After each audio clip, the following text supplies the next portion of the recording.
Hi everyone, this is Nikki Rowland and today I have layout for Bramble Fox. I am using the April Fox box and I'm focusing on the Embrace Chaos title. I'm also using one of the cute cameras, and I've also put onto my layout some geotags from the summertime and some red hearts as well. So I've got lots of Bramble Fox perspectives packed onto this layout actually.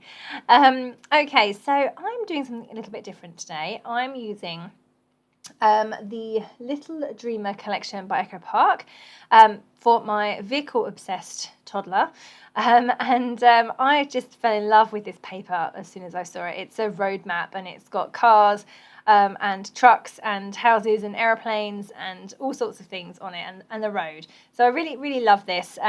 My 2-year-old and my 7-year-old, nearly 8-year-old, they have a car each, a ride-on car each, and they zoom around my house, particularly my kitchen, which has an island, and they zoom around it and they say they're on the my big boy says that we're on the M25, mummy, because it's a circle, although it's not really a circle, but they go round and round around this circuit constantly, and it's complete chaos, especially when I'm trying to cook dinner, and they're under my feet zooming past me going around the M25. So that's a little funny story that I thought I would document, and my 2-year-old really is obsessed with cars, vehicles, planes, literally anything that moves, rockets. So this collection, when I saw it, it was just perfect. I just thought I have to get that and use that to document some stories about him, because he really does love vehicles. So the Embrace Chaos perspective in the April Fox box is ideal for anything to do with my 2-year-old, because literally the words Embrace Chaos could just sum up my life. I could probably do 20 layouts using this same title, because life is pretty chaotic when you have a little one running around. So with this paper, I decided that it is extremely busy, and to use it as a full background was going to be quite tricky, but you know, I didn't want to waste it and use the other side, even though the other side's very cool as well, but I definitely wanted to feature this side. So what I did was I cut out a big area at the bottom there to give me some plain white space on the layout, and that just made things a little easier to work with, and it just made it seem a little bit less busy, although this layout is extremely busy, but it was, you know, it would have been even more busy if I'd left that big chunk at the bottom as well. So you can see what I've done. I've trimmed out that bit from the bottom. I've left myself some white space. I've trimmed the whole thing down, and then I stuck the paper onto white card, trimmed the whole thing down to about 11.5 inches square, and then I've mounted it onto a navy blue cardstock background, just so that it has a border, and it just makes it kind of closes it in a little bit, gives it a good edge. Yeah, border was quite important on this one, I think. So now I've got to work out what I'm going to do with my photos. I obviously they've got to go in the area where there's some white space, or certainly the title does. So I'm just trying to work out how best to do that. Should I use one photo or should I use two? One is blurred, so not a very good photo, but the other one is crisp, so I could just use one, and they are of the same thing effectively, so yeah, I could definitely do that. I'm not quite sure where the Embrace Chaos is going to go. It sits quite nicely in that gap where I've got it right now, but I keep moving it around, and eventually I do settle on somewhere else. Yeah, now I'm just trying the one photo, and I want to build up some layers behind my photo, but I don't have the paper with all the journaling cards on, the 3x4s. Not sure why. Normally I would buy that. Maybe I just, I have been trying lately not to buy every single paper in a collection just because it's available. Trying to limit what I buy, and therefore only pick out my favourite papers from the collection. So it might be that I axed that one, or maybe it wasn't available, I don't know. Anyway, I don't have it, in which case I don't have anything to mount my photos on. I have got other cut apart sheets, but they are bigger journaling cards, so they don't work for mounting little photos like this. So I'm going through the ephemera and seeing if anything will work there. But everything is quite busy, which would work brilliantly on a white background, but not on this very, very busy background. So I'm trying to work out what I can put behind my photos that won't get lost in the remaining patterns on the background. In the end, I settle for no ephemera at all, and I cut up another piece of paper and mount them on that instead. So I'll get to that point in a minute. But I do spend quite a lot of time working out how best to position my photos and my title on this extremely busy background, which is out of, I think, anyone's comfort zone. It is extremely busy, very difficult. It's a white background with lots of colourful icons on, so it doesn't read as a solid, and therefore those are always very, very tricky to make look, not too crazy.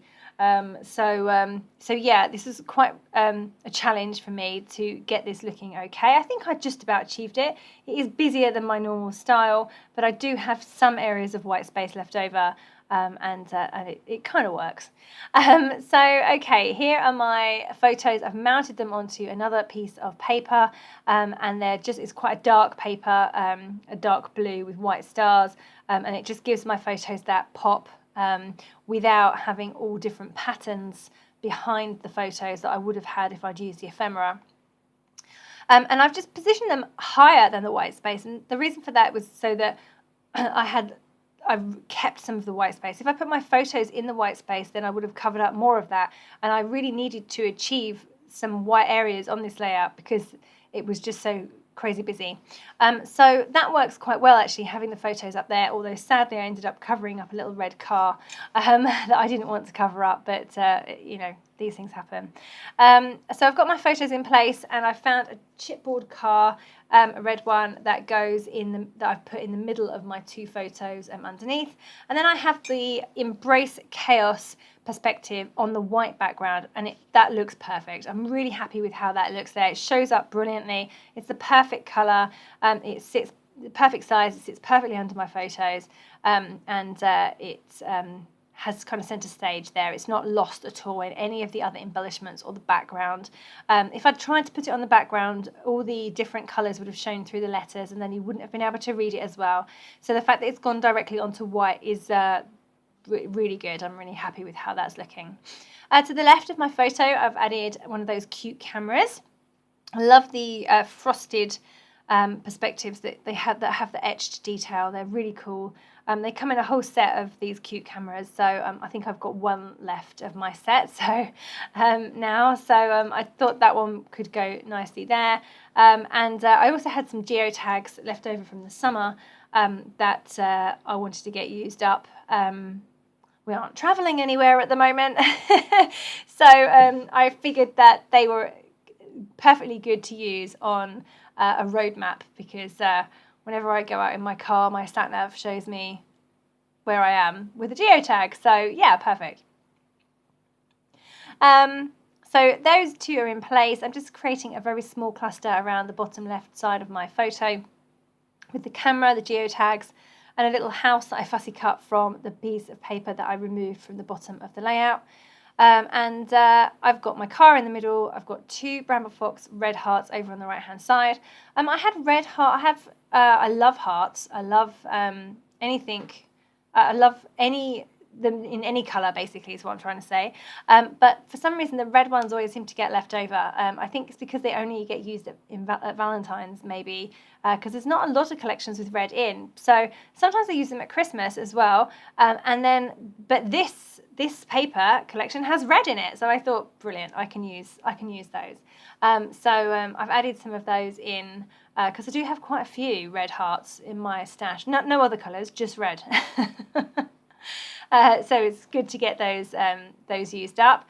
Then I'm just adding a little bit of embellishment to my photos. I have some area of just my hallway in the background that could be covered up. So I've just added two stars and then a little star in a circle. They're just stickers or ephemera. I think they are stickers, and I've raised them up on foam pads. I've got a fussy cut orange truck just to the left of Embrace Chaos, just adding some fussy cut trees. Underneath Embrace Chaos, I've added the words beep beep. That was cut from a piece of ephemera. Little sticker that says play all day, and then I've got a fussy cut train at the bottom. That is also from the piece of paper that I removed from the bottom of the layout. And then over on the left hand side, I thought I'd create another small cluster. I really loved that play all day piece of ephemera, and I wanted to get that in. And then above that, I've just added a sticker that says vroom.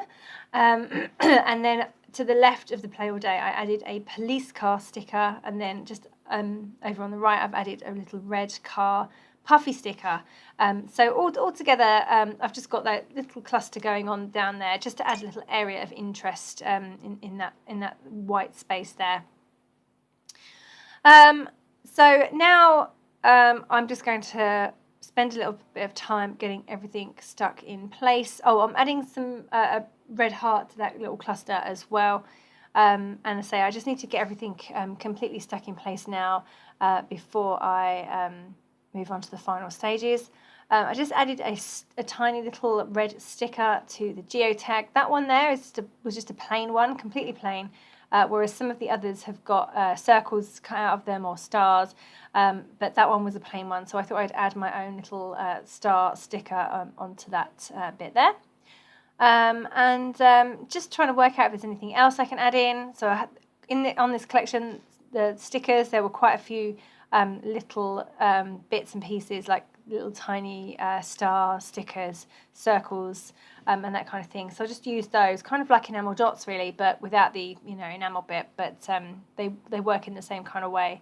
So I just added those around the Embrace Chaos title, and really I can't add much more to this layout. It's very busy already, and I just need to restrain myself and not keep adding and adding and adding. It doesn't feel like there's much on there, but it's so busy that I really can't add that much. So just finishing off now with some splatters of black Indian ink, and just in that area just below the photo, and then over on the left hand side where I have that little cluster. And then I've handwritten my journaling in the space between the stickers and the train at the bottom. And that's it. That's all finished. It was quite a quick layout because, as I say, there wasn't a lot I could put onto it. But I think I did pretty well with using up quite a few Bramble Fox perspectives, and I love the Embrace Chaos title. Okay, so that's me all finished. Thank you so much for watching me today. That was Nikki Rowland for Bramble Fox.